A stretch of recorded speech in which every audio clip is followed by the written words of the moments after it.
Welcome. We are proud to announce that Ambassador Manuel Montenegro, who plays an important role in the development of relations between Brazil and Azerbaijan, has kindly accepted our invitation. Well, thank you very much for your generous words. And Baku TV is a great news resource I follow regularly. So I am also very glad to be with you. Diplomat Manuel Montenegro has been the ambassador extraordinary and plenipotentiary of Brazil to Azerbaijan since December 2018. Manuel Montenegro was born in February 1959. He holds a bachelor's and master's degree in international relations from the University of Brazil, as well as a master's degree in political science. He graduated from George Washington University in Washington, D.C. He served in Buenos Aires and La Paz embassies. He also worked as an advisor, chief coordinator of special programs, and Chief Coordinator of Sensitive Technologies in the Disarmament and Sensitive Technologies Division of the Brazilian Ministry of Science and Technology. Prior to his appointment as ambassador to Azerbaijan, he served as Deputy Chief of Staff and Special Advisor to the Minister of Foreign Affairs. Mr. Ambassador, development of bilateral relations between Brazil and Azerbaijan has been developed for 13 years. Will you talk about it? We are celebrating 30 years of our bilateral relations, actually last weekend. And over these 30 years, we've developed a very solid foundation for our relations based on mutual respect and respect for common values, such as the territorial integrity and sovereignty and independence of our respective countries. And over the 30 years that we've had relations, we've also had very good points of similarity. Both Brazil and Azerbaijan aim at an independent foreign policy. So that is something that we have in common and that we prize very much. And we're also developing countries. So our views about cooperation are the same and are complementary. How does Brazil cooperate with Azerbaijan in the field of public diplomacy and cultural exchange programs? Well, certainly people-to-people exchanges, because our peoples are very similar, but they don't know each other a lot because of distance. But now distance is not, is not unsolvable, and we have many ways of bringing people together. For instance, the cultural exchanges. We have tourism, we have Brazilians coming to Azerbaijan, and also Azerbaijanis going to Brazil. And when they come back, they'll say in Brazil, how wonderful their experience was, and vice versa. And also to bring together our countries, we have to develop more high-level meetings. This year, for instance, we had here the Minister of Sports of Brazil, and she signed an agreement with your Minister of Sports. And also we had the President of our space agency, who participated at the International Astronautical Conference, which was last week. And during this period, he met with the President of Azercosmos, and they signed an agreement. So that's a second agreement this year. So you see that high-level visits help propel, help promote more exchanges down the line. Brazil has a rich history of diplomacy. How do you assess the diplomatic initiatives between our countries? Well, this 30th year was excellent because we were able to celebrate the 30th anniversary with a plethora of artists. First, during the summer, we had one of our best trios, the Hamilton Jolanda trio, who played here at the Baku Piano International Festival. And Hamilton Jolanda was a dream because he's one of my very favorite artists. So I think we were very privileged to have him here and to show his artistry to the Azerbaijani public.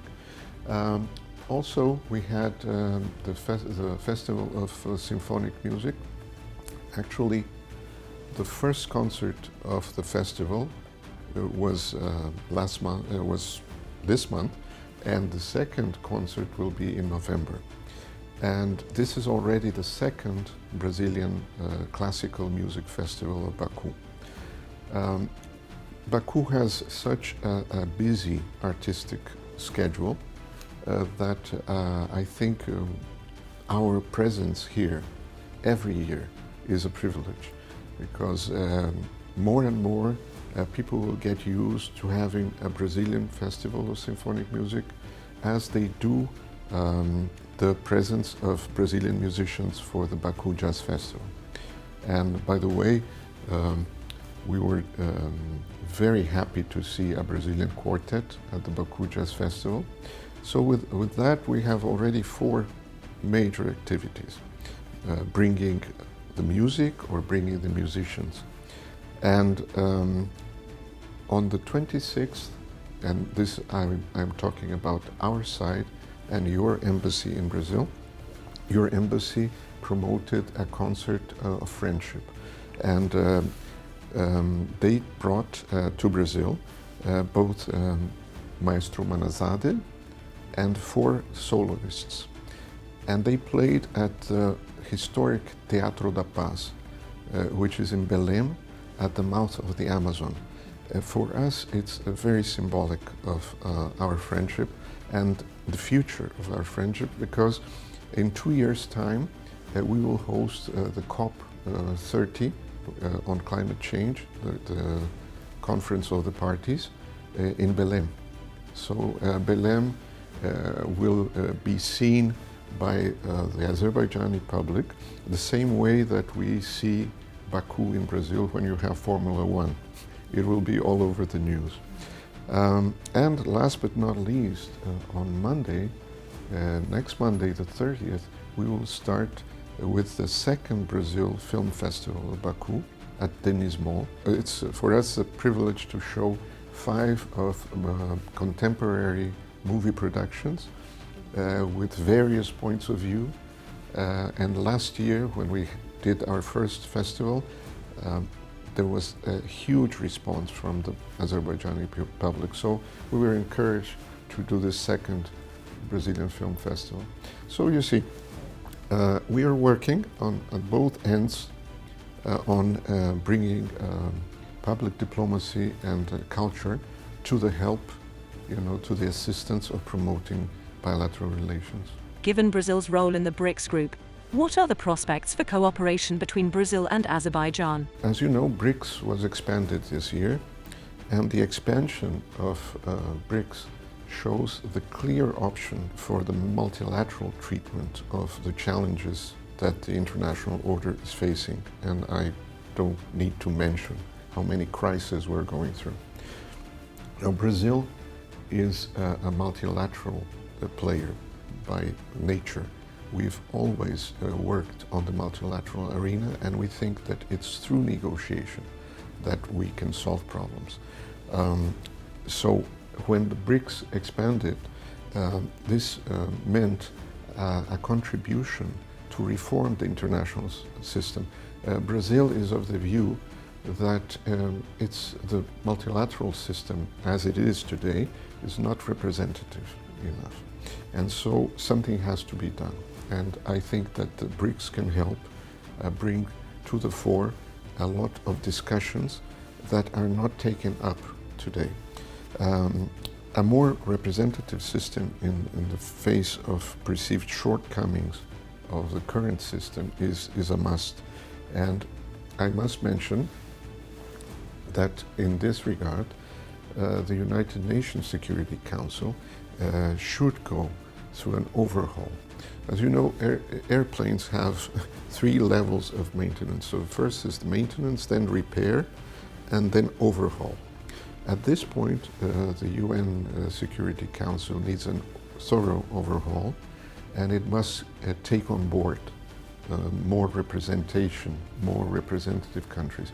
And I don't need to say this, but Brazil is and has been for many years a candidate to become a permanent member. So both as a part of BRICS, as an enlarged BRICS, and also as a player of the United Nations, we are trying to move multilateral negotiations as a way to solve, to face the various crises we have today. And this is part of who we are. Can you tell us about the role of technology plays in the development of relations between Brazil and Azerbaijan? Well, yeah, that's one of my favorite topics, actually.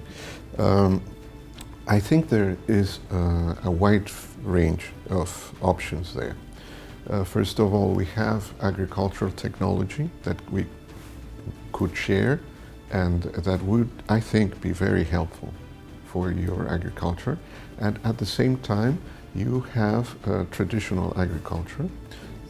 Your vegetables, all your ingredients are tasty, are fresh, and this is something that is of value, is a value today in the world market. You know? So we have to start conversations about technology and agriculture.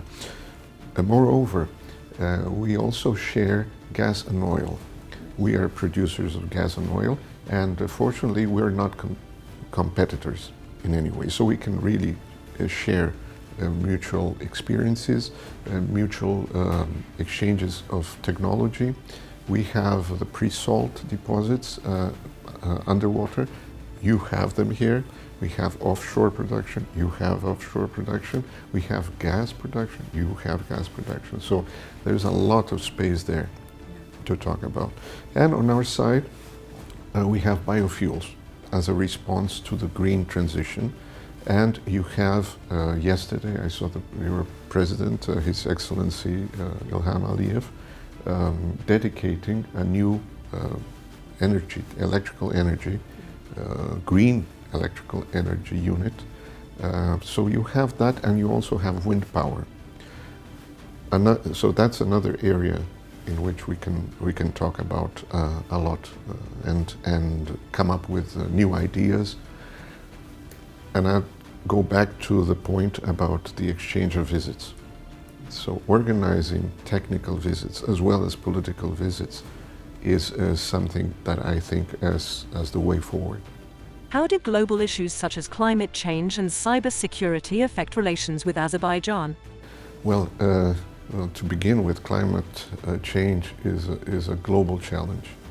So it affects us, it affects Azerbaijan, it affects the whole of Central Asia and all the region, the Caucasus, and it's a very cruel phenomenon because it's compromising the future of water resources, for instance. So, and that's to begin with. We also have unknown phenomena. For instance, in Brazil, we've started to have hurricanes, which we didn't have. We call them cyclones. It's a new reality for us, and it's a disaster. So we have to mitigate the consequences of climate change, and we have to develop more science. And Brazil is at the forefront of climate change science. So I think that we can contribute to our dialogue through science and through mitigation and through technology. And that also goes back to the agricultural area, because we have to protect our respective agricultural endeavors. The second area you mentioned, which is cybersecurity. Fake news, deep fake news. This is also almost a weapon of mass destruction nowadays. So it should be taken seriously as we take nuclear weapons. And I would mention in this regard artificial intelligence. For many years, Brazil has been at the forefront of discussions about the governance of the internet, and the governance of the media, and not exercising control as a limitation on free speech, but being responsible about it. Because What we see online is a reflection of what we see offline. So it's, in essence, it's the same thing. We should not be taking under the illusion that a new reality is being created. No, it's the same reality. And it has to be governed by rules and preferably by international rules that all parties subscribe to. That is another area for conversations, I think. You had a very significant event yesterday, and I know that Azerbaijan is very aware of the need to develop cybersecurity just as we are. So that's another area in which we could talk and move forward with cooperation. What can you say about the ongoing cooperation between our countries in the fields of education and science? I am glad to say that I'm expecting a call from your Ministry of Education anytime now, because we are ready to sign a framework agreement on education. So I'm just waiting for the date to be set and the way in which it'll be signed. All aspects of the negotiation have been concluded, and signing this agreement is especially important to develop our collaboration further. We have excellent programs of exchange. We can offer scholarships. We can offer, if Azerbaijan is interested, we can offer courses on many areas. You name them. Agricultural science, oil and gas, architecture, whatever.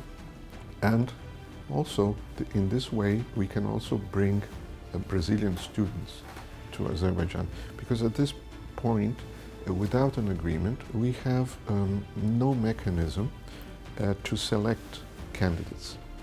And that's also, let's say, a role of this agreement. However, I'm also glad to say that independently of the agreement, we've been able to collaborate directly with universities in Azerbaijan. With ADA in particular, we started a very strong partnership with ADA, and we had Portuguese language classes. We brought a professor from Brazil for a while, and then it went online, which was very important during the pandemic, as you know. And more recently, I've heard that the collaboration between your University of Languages and our Federal University of Espírito Santo is going very well.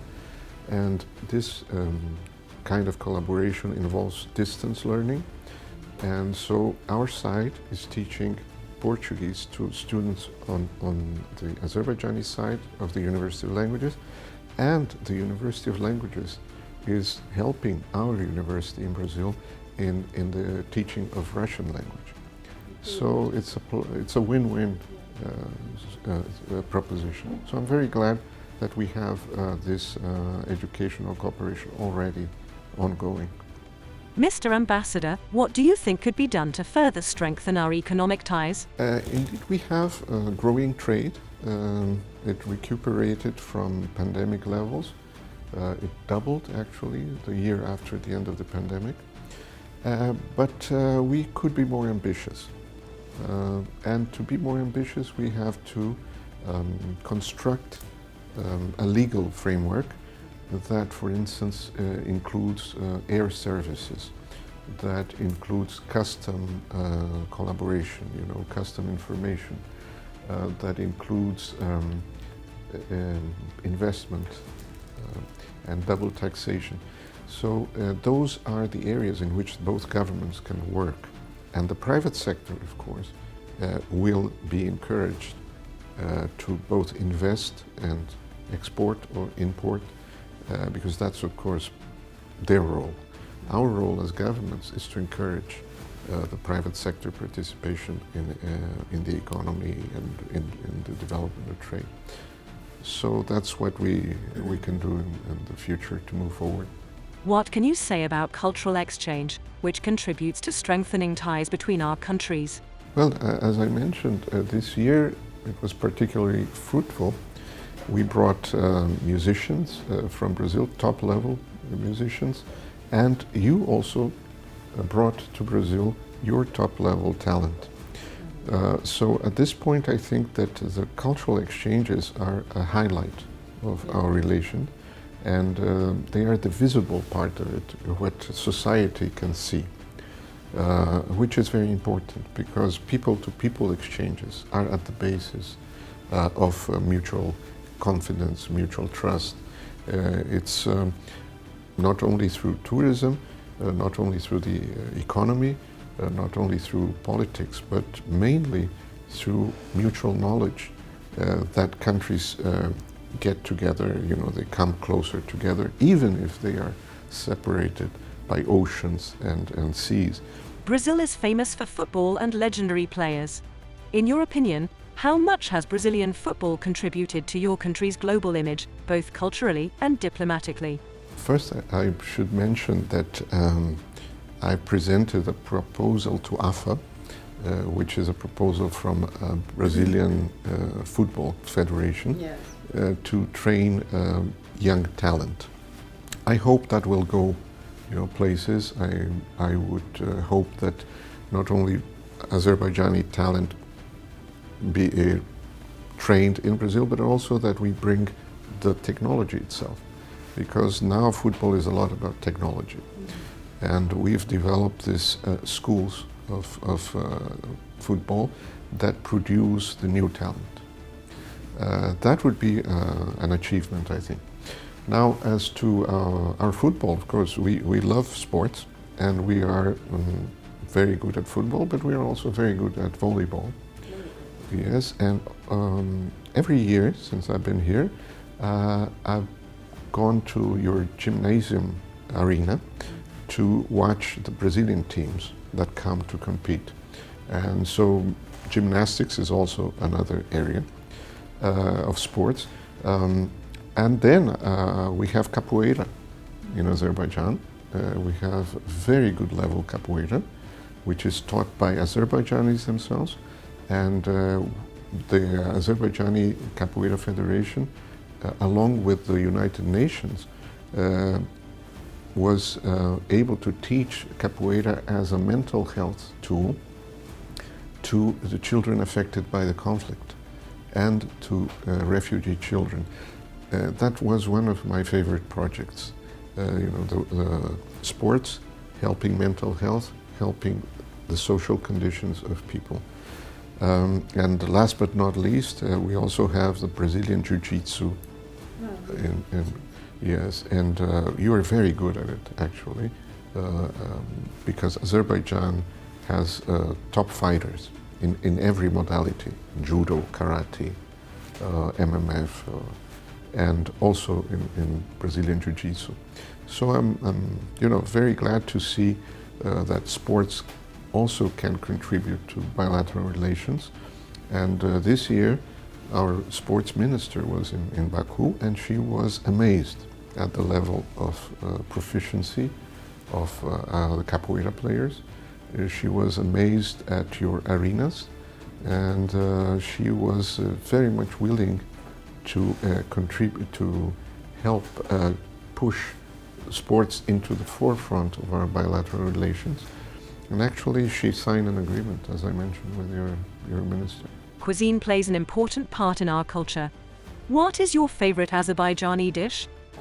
Well, I would say, with no exaggeration, I would say that it's every day, because I have choban salad for breakfast. I love it, and your yogurt, which is world class.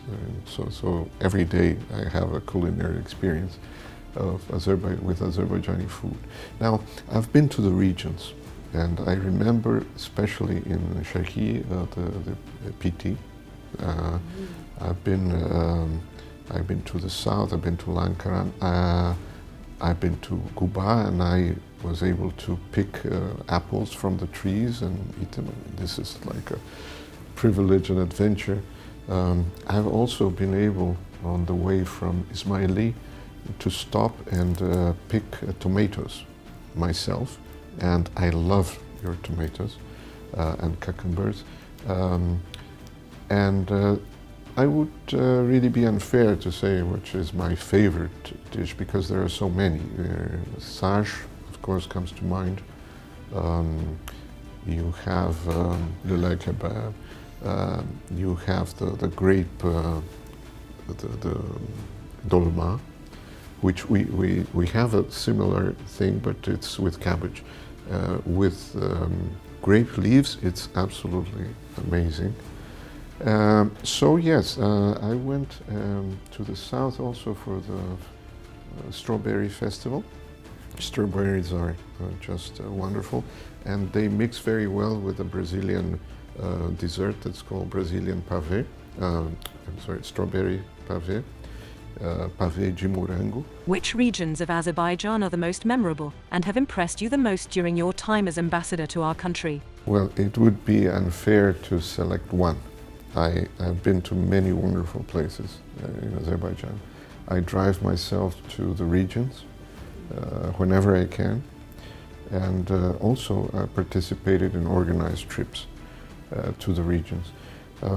I remember very fondly a time I was coming back from Zakatala, and in Zakatala my wife and I went to pick up rose petals.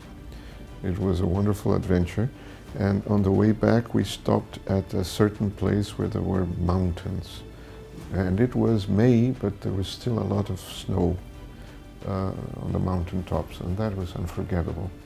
And then we went on, further on, and we stopped at what we called Enchanted Forest. And this is a wonderful place. And we had some of the freshest salads you can imagine. It was a wonderful culinary adventure, and it was, as it should be, very simple, with fresh ingredients, with honest, not sophisticated, with very Azerbaijani, the real Azerbaijani way of cooking, which is wonderful. And so that is the culinary and the geographic adventure. Now, as to the views, well, Kalbajar, going over the mountain pass was unforgettable experience. Looking at Lachin, at the new town, the way it's being built, it's going to become, I think, a major tourist spot. And also Guba. I love to go to Guba, the mountains, and also the fruit. So there are many beautiful places in your country you should be really proud of. Music unites people across borders. Can you tell us about Azerbaijani music or musicians who have made a good impression on you? How do you think music can help bring us closer together? We've been trying to do that.